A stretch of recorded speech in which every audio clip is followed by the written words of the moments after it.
solo joiner eh. Kapag usapang broken kasi, sumasagot sila agad. Parang daw, di ba? Huwag mo na akong kausapin. Sure ka ba? Kasi mapupuno ka talaga dito kapag wala kang kausap.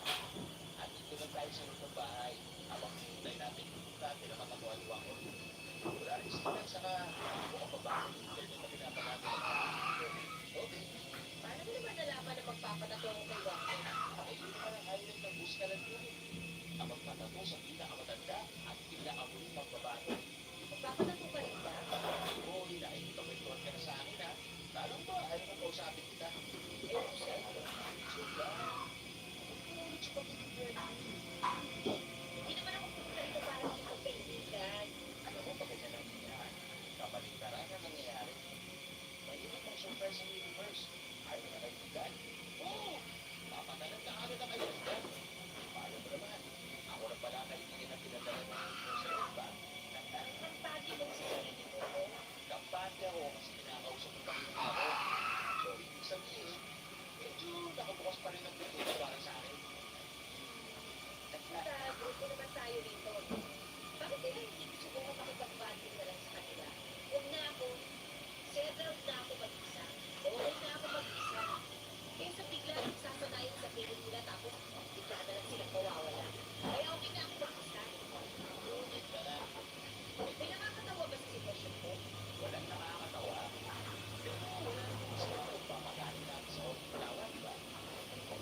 sugat na yan.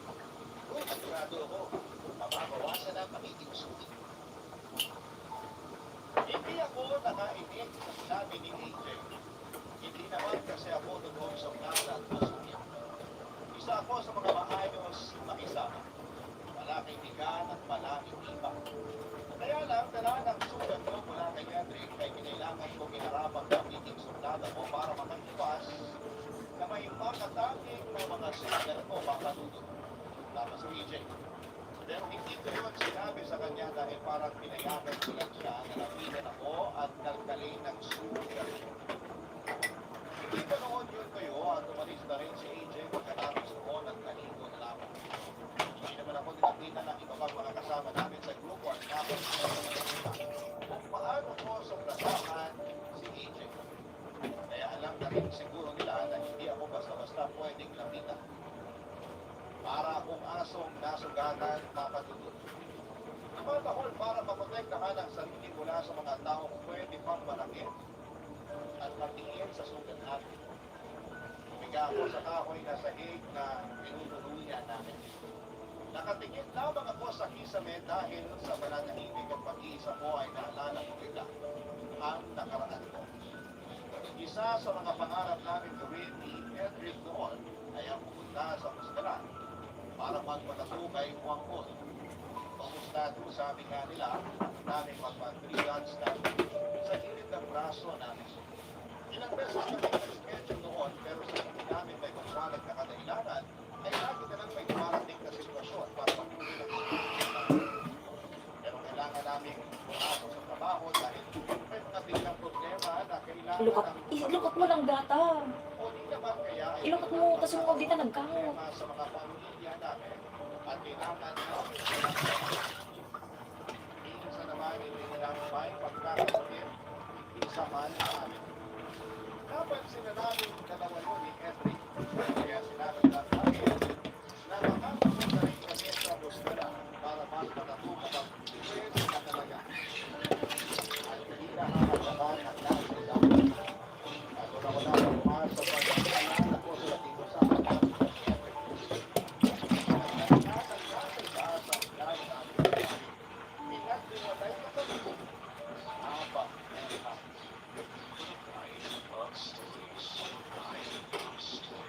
Ang plano namin ni Henry na sabay naman sa pagsuwa o makisa ng pagkakalay ng tawag.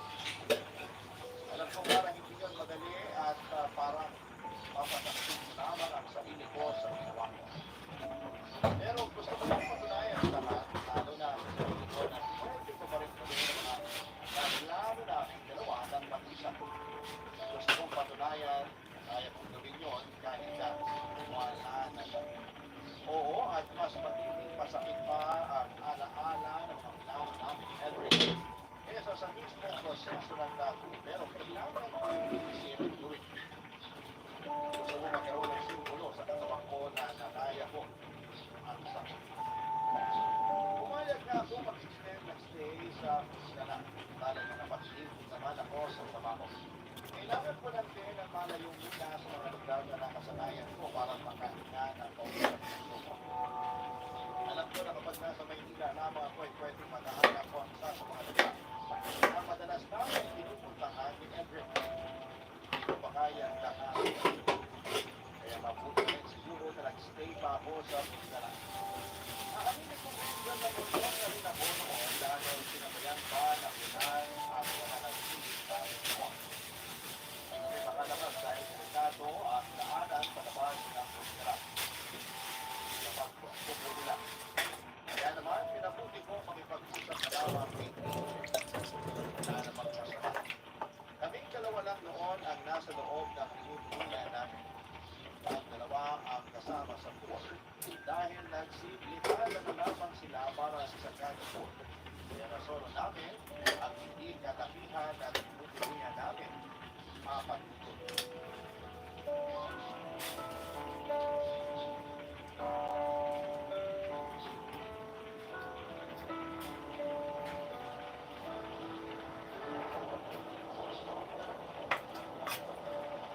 Wala magtatagal ang kasulitan mo sa akin. Bigla akong nabore. Oo nga. Tatagal partner natin, nandun sa kabilang bahay, nakikipagparitesan. Bakit hindi ka nalang sumama sa kanya? Gusto mo lagi may kabanding, di ba? Eh paano ba? Ayaw naman kitang iwan mag-sarili. Salamat. Nakakabigla ng panahon to. Sabi pero grabe yung bukas ng ulan. Ang lakas pa. Hindi ko ito inaasahan. Pati panahon, lolokohin ka, no? Nakakadalawang bukod ka na mula na dumating ka rito, ha? Mukhang makakaisang dosena ka bago tayo umalis dito. Che, palibasa, hindi ka makarelate sa pagiging broken ko kaya kanya ka mag-asal. Ay, teka, broken ka rin? Saan ang hugot mo? Ako yung broke. I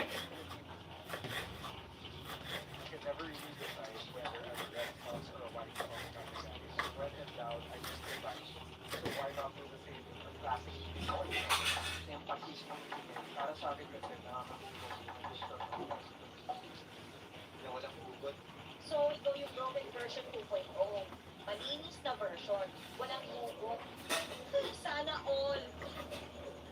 Pero hindi halatang broken ka, ha? Magaling na siguro ako magdala. Ay, sorry naman sa akin na nakabulang niya ang pagiging broken. Magkakaiba naman kasi ang mga tao sa pagdadala